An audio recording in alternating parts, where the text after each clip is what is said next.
Hello and welcome to the Raceday review.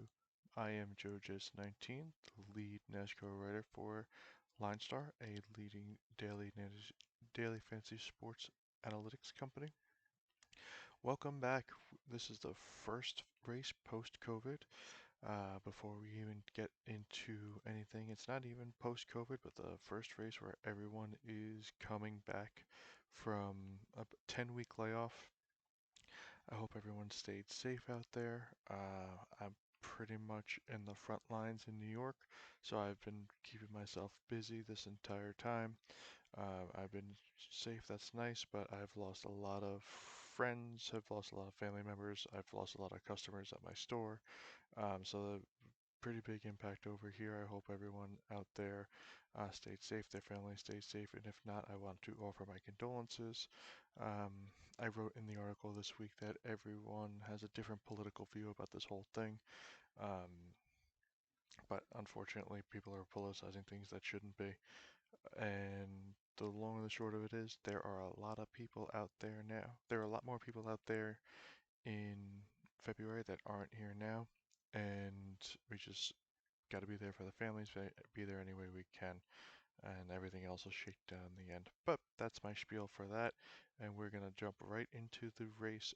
Darlington, it's going to be the first of a double header. That's right, Wednesday night there will be another one of these races.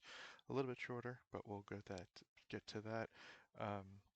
This race was shorter than a standard Darlington race. It was only 400 miles, so it was 293 laps, as we could see.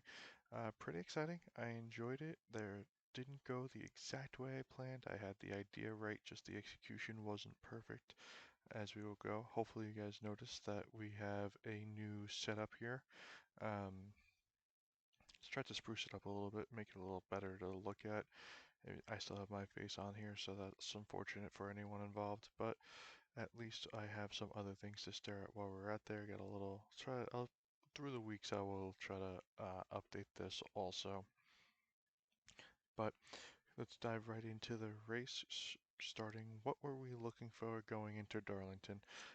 The last four races here were very weird because there were two races that had three dominators, two races that had one dominator. I counted a dominator as anyone who led more than 75 laps.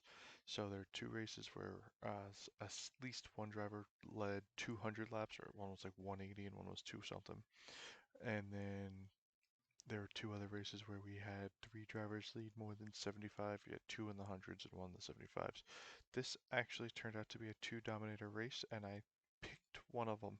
But unfortunately, Keselowski was not able to hold on to a good finishing position, so he did not end up in the perfect lineup. Big news went to Harvick, but we'll get to the last minute adjustments as we go on. But going into the race, there was no practice.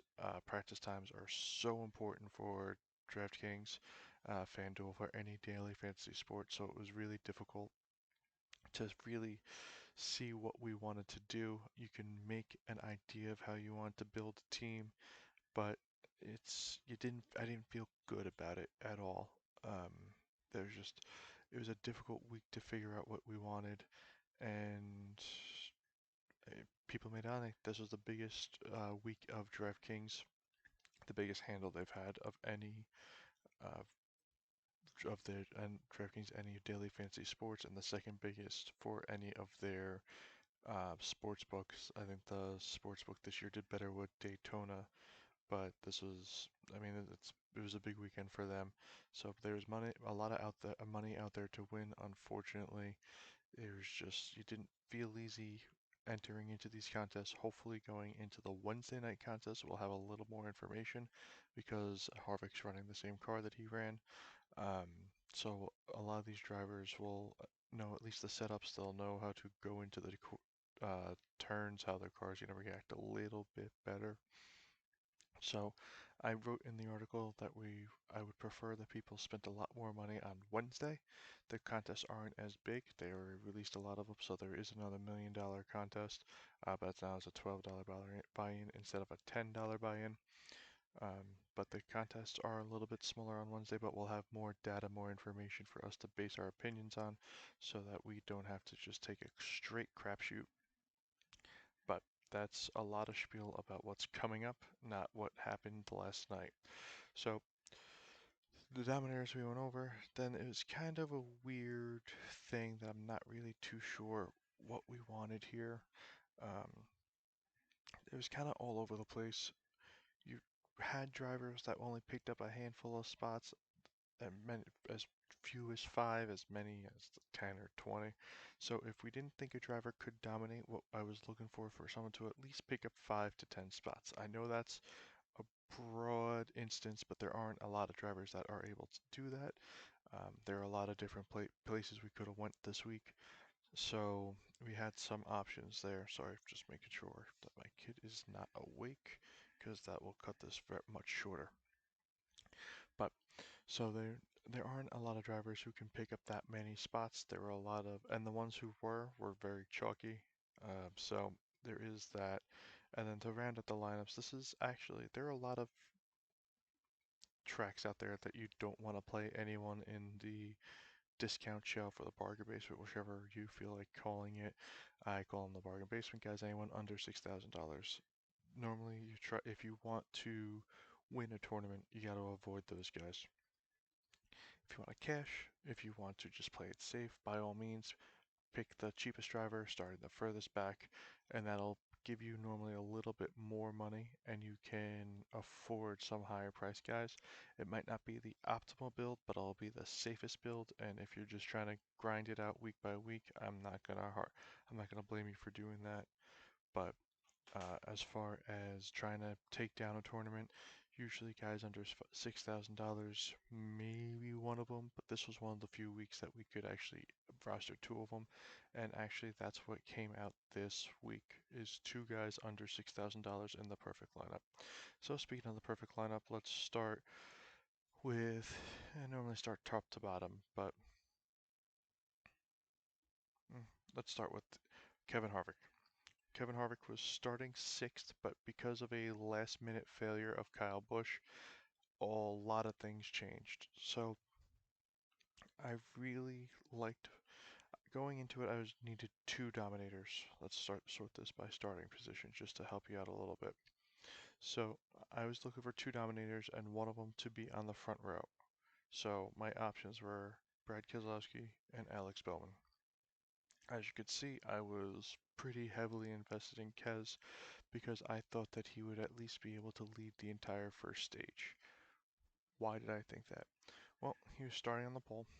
We couldn't compare his speeds between him and Bowman, but Bowman's been good this year, but he's been terrible at Darlington. His average place differential at Darlington is -10. His average finish is 20.5. So as he does finish well here, I just didn't like the way that his history stacked up here, and if he's not going to uh, be a winner, and if he's not going to lead a bunch of laps, I didn't think he had a chance to win, be in the perfect lineup, and he was actually my fade of the week. Didn't work out well for me. He finished second. My projected finish was 21st, but that's just basically, I only had one of my 10 models. Usually I throw out all the models here. I show you the best finish projection, the worst finish projection, the average, and then what I published. Unfortunately, because we had no practice, only one of those 10 models actually goes along with no practice. And it was not a very accurate model, as you would imagine, and it didn't really do well this week. But what do you expect? See, gee, I do this every month, every time. I have it right the entire way until I get to this sheet. So,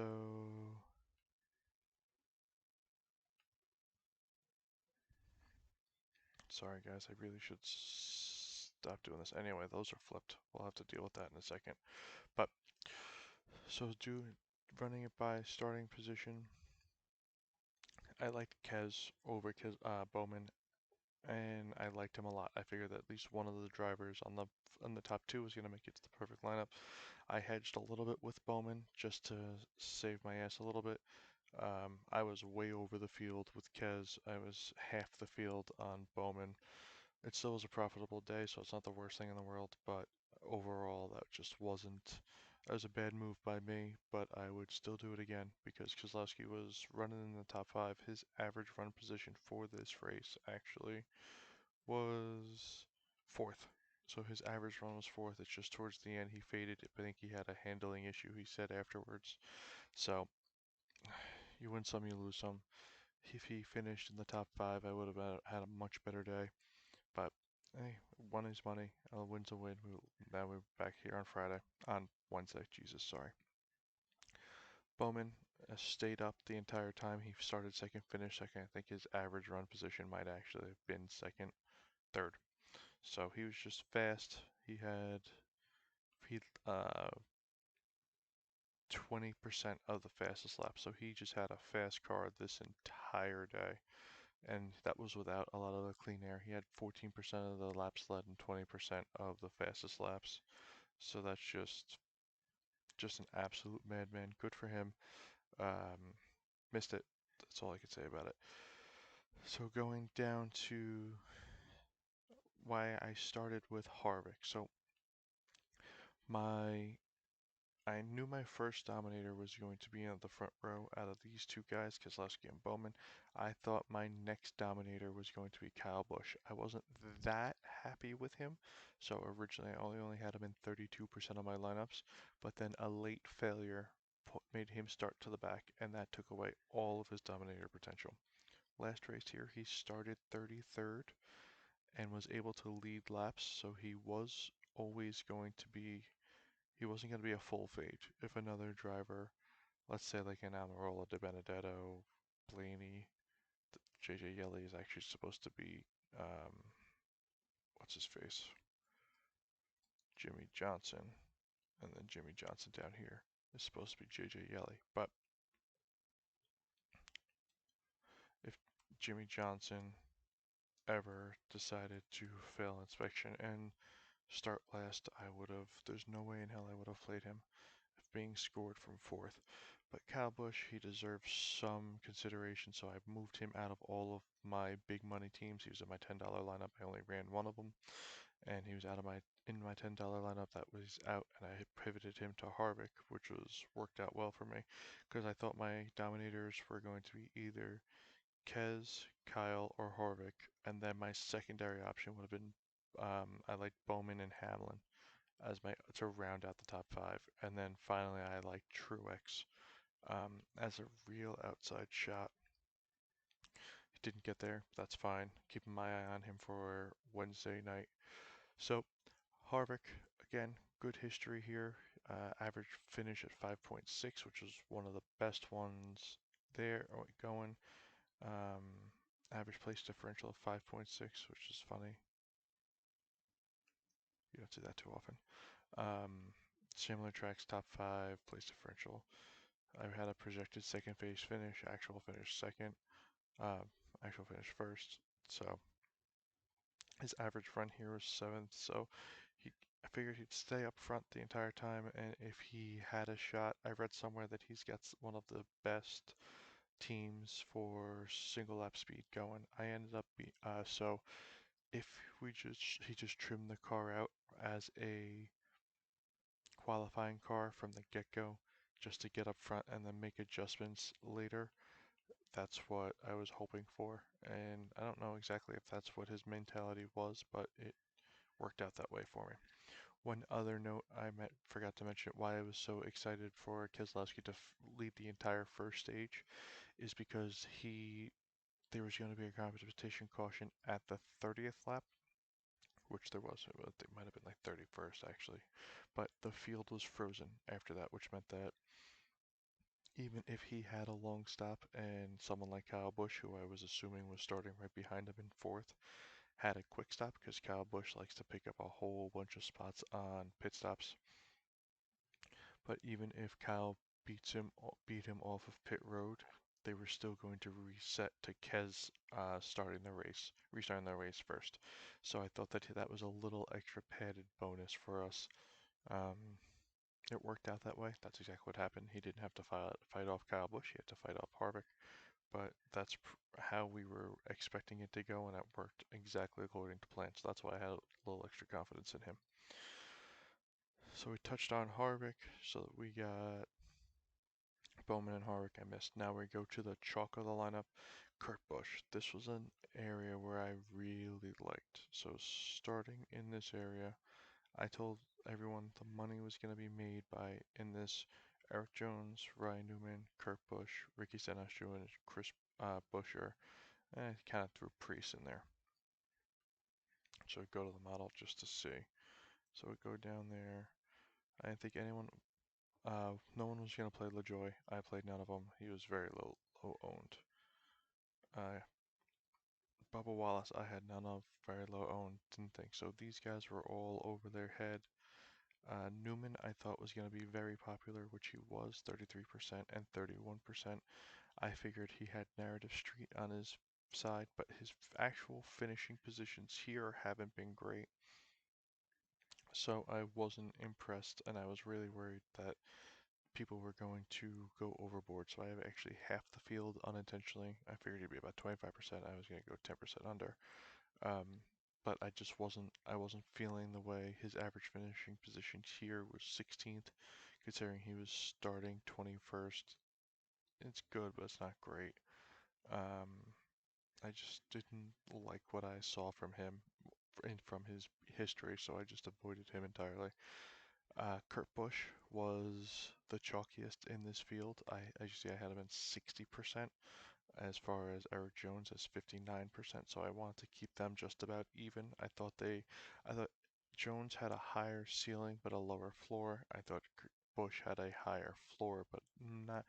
While I thought Busch would be a top 10 type of driver, I thought Eric Jones had a top 5 potential. But there's always a chance that Eric Jones is going to crash into something that you're not expecting him to, as opposed to I was pretty sure Busch was going to finish in the top 20s. Like that would have been nice for my lineups, and I probably wouldn't scored well um, in a top 20 finish from a 22nd place driver. But it's the safety of it that made me feel okay at a 60%. I didn't think for more than half the time he was gonna probably finish in the top 10. He ended up finishing third, which was exactly what I needed him to do. So that paid off very well for me. And I had a lot of Eric Jones who ended up finishing eighth. So I ended up flipping that a little bit. Both of them paid off their salary pretty easily. Jones was the higher price driver, so that was kind of interesting. I liked him as a pivot off of Busch. I knew Busch was going to be chalky because he was starting 2 places back and he was $600 cheaper. I didn't have too much of an issue building lineups this week. The pricing was fairly soft because of all the chalk that was out there. Ricky Stenhouse Jr., as you saw, 30%. I doubled the field. I loved him starting right in the middle because of all of these guys, because I thought he had top 10 potential, or he could have finished last, and that's exactly what he did, crashing directly into the wall on the first turn. Ugh. And not crashing into the wall on the right, he ended up crashing into the wall through the infield on the left, popping his hood. Ricky being Ricky. I'm just gonna leave that there. I wrote him up as my boomer bust play of the week, and he boomed. He well busted, but he boomed into the wall very quickly, which just makes me sad. As just makes me sad. Anyway, so Busher, I really like Busher, 45%. Uh, Pretty popular. He was the third most popular driver in this range. He actually was more popular than Eric Jones, which is surprising because Busher did not have the ceiling of Jones, and I really liked the top 10 potential. Um, and I felt like their floors were similar. So there's a massive $2,200 price difference between the two. So I don't blame people for playing Busher. I played a lot of him. I was overweight on the field. His 14th place average finish at Darlington is great, especially for him. He usually picks up a bunch of spots. He's actually going to be starting 32nd, so he is going to be mega chalk this week, and I'm going to dive right back in. He'll probably be one of my highest owned plays. Um, he burned a lot of people. So I really hope that people just say never again, and I will eat that all up. Let's just see. His average running position was 26, but he ended up having an issue with Jimmy Johnson, and then just never really recovered from there. So that's a little misleading. But this entire field well, this entire section, I thought this is where the money was going to be made. You had a lot of decisions to make, and you can afford at least two of these guys. So I thought that this is right where everyone was going to be. I was close. Um, yeah, I was close about that. I was really looking for the two higher priced guys because you could fit in Eric Jones and you could fit in Kurt Busch pretty easily, and because you were able to drop down to a couple other guys that I'm talking about, but the play was actually Tyler Reddick. Didn't see this coming. 18th finish, I think I took from, yeah, he finished 18th in Vegas, which was the only similar track that they ran this year. So 18th place finish. So I figured he could run well here. He had a good Xfinity history, so I'm not discounting that per se. But for the price, Reddick just wasn't a if I can. I was happy to. So what the lineup decisions that had to be made for me really. I liked McDowell. So in the real cheap range, I liked McDowell. I thought I actually had more of them. I wrote them up. I thought could get about 20%. I've settled on about 16. It is what it is. I liked Ty Dillon and I liked John Hunter Nemechek. Ty Dillon was my highest owned driver in this range. I wanted him in at least 40% of my lineups, so that worked out. He ended up being in the perfect lineup, even though it wasn't the best scoring driver in this right around here, but that's perfectly fine. Um, I read one guy was really happy about a pivot that he had off of Ty Dillon, which, yes, you know what? Ty Dillon did not pan out the way that I wanted him to, but the fact that he was still in the perfect lineup, that's what we were aiming for. So he was still there. So the pivot off of him was actually not the play, oddly enough. But his natural pivot was Nemechek. Uh, I, not that I nailed that one. Right around the same price of those three are Ty Dillon, Nemechek starting one position behind him, and I believe he's a little cheaper, or right around the same price, and then a Michael McDowell. So if there was a big decision here of I knew I wanted to play two, and I just kind of mixed and matched them. Dylan was in almost half of my lineups, and then I flipped around with these guys. I ended up on more Nemechek than McDowell, basically because of the optimizer I used. They had that graded out. I set them both at a 15% minimum and a 30% maximum projection, and just the way that they spit them out was Nemechek more, so that's what I went with. But I like them about the same, to be honest with you, because I thought that people would like Nemechek because of the iRacing, because he was very highly talked about, and I figured that kept me off of him a little bit, but 25% on a driver that costs less than $6,000 is still pretty high, and it's about 10% over the field of the $4 and the $10 respectively. So those Nemechek and Dylan were actually the play together, but the decision that had to be made that I found myself in is I had Dylan, and then I normally had Eric Jones or something along those lines, and then I could fit someone in as with a Busher, a Stenhouse, right around, or Reddick, all those three, or depending on what I wanted to do. And for my main lineup, I actually left about $1,100 on the table, and I pivoted down to Nemechek as opposed to I went with the cheaper of Kurt Busch.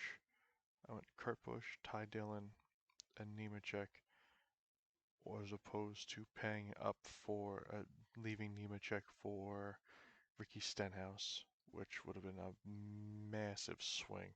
Would have been a 73-point swing. But it's one of the weird weeks that because of the way that everything shook out, we actually the perfect lineup left $2,300 on the board. So even though I decided to leave, um, like $1,100 on the board. 23 was actually the number. Yeah, Nemechek was a little bit more expensive than Ty Dillon.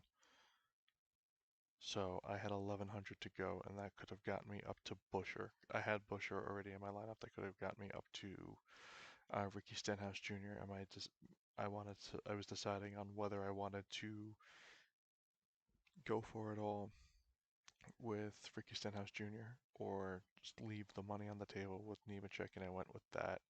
And then that would have let me, with that kind of money on the table, would have let me move from Kurt Busch up to Eric Jones.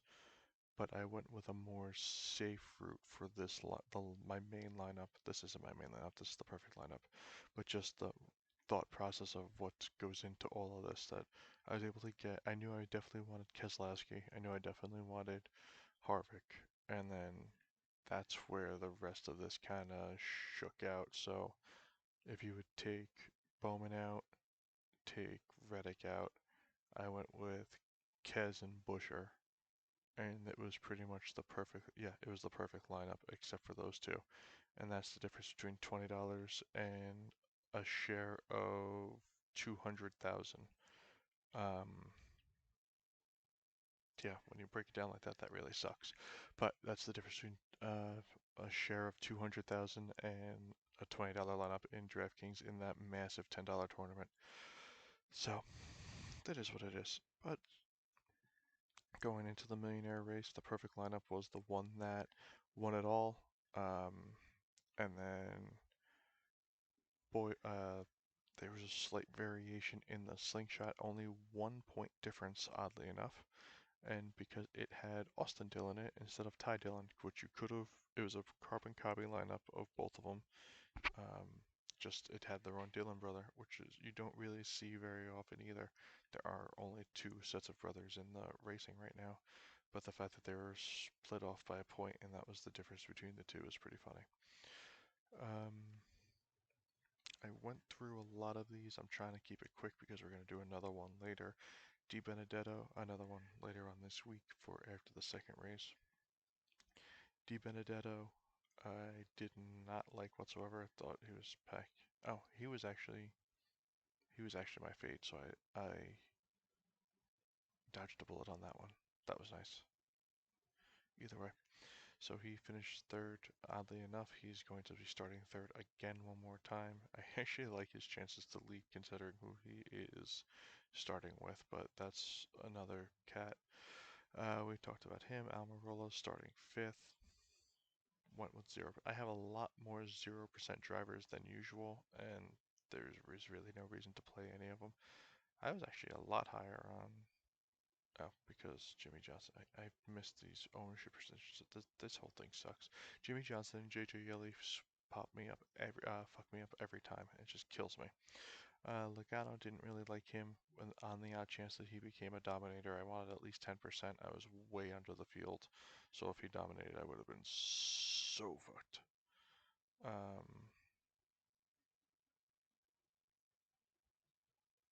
Logano's third.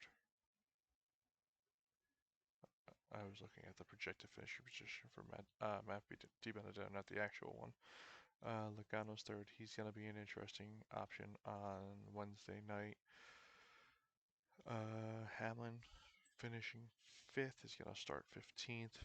He never got up front. He ran pretty well all race. He just never got where we need him to be.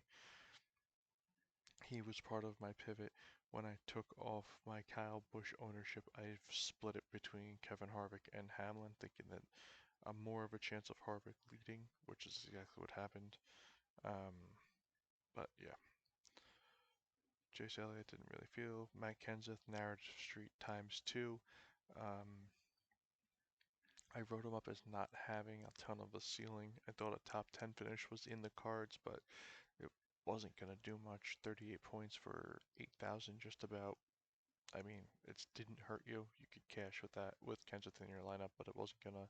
He wasn't the type of driver that I thought was going to really run away with it this time. Clint Boyer, I didn't like his history at all. He fell back a couple spots. Cole Custer, he hasn't really done much. I like Truex a little bit as a way outside dominator. 20% was way more than I wanted to be on him. 54 points was a nice night for him. Did better than Keselowski, but overall not the best. Austin Dillon had himself a good race. He picked up 5 spots. Bubba Wallace, I thought he was going to be the Ricky Stenhouse Jr. of the race. It just ended up being Ricky Stenhouse. Byron ran well until he crashed. That was just kind of bad luck for him. LaJoy thought he started way too high. I was not interested. We talked about this range entirely. These guys starting in the 20s, that's no thank you. At that point, why waste my time? Christopher Bell was in my original run of my cash lineup because I had enough money to afford him back when Kyle Busch was in it, but I was not interested because he hasn't done enough in Cup for me to really want to put my money on him, and that seemed to be a good pivot. I liked him as a tournament play just in case, but I, he wasn't there for me. Yelly, this is actually the ownership. These ownerships are flipped, but the other half is flipped at whatever. Moral of the story is I didn't have any Yelly, I didn't have any Jimmy Johnson, and Yelly was actually the better play by scoring 1 point as opposed to negative 18. And then the rest of the field, I wanted a little bit of Suarez just because he was a good driver in a bad car. 25th finish position, good for him. He'll start 25th, so he's going to be an auto fade real quick because the way that the upcoming race is going to look, I'm going to try to get off of this quickly.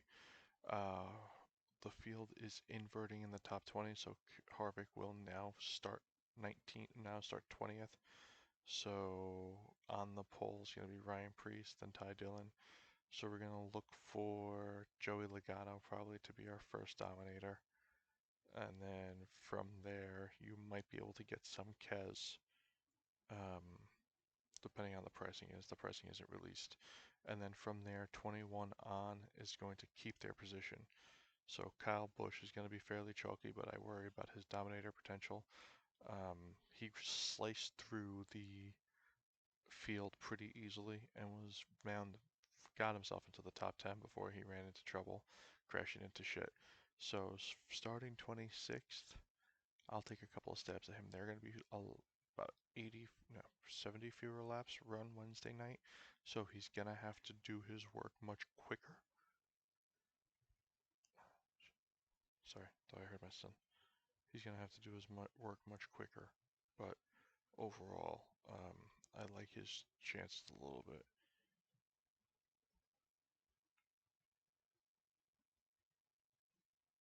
And then Chris Buescher's going to lay another piece of chalk I'm going to jump all over.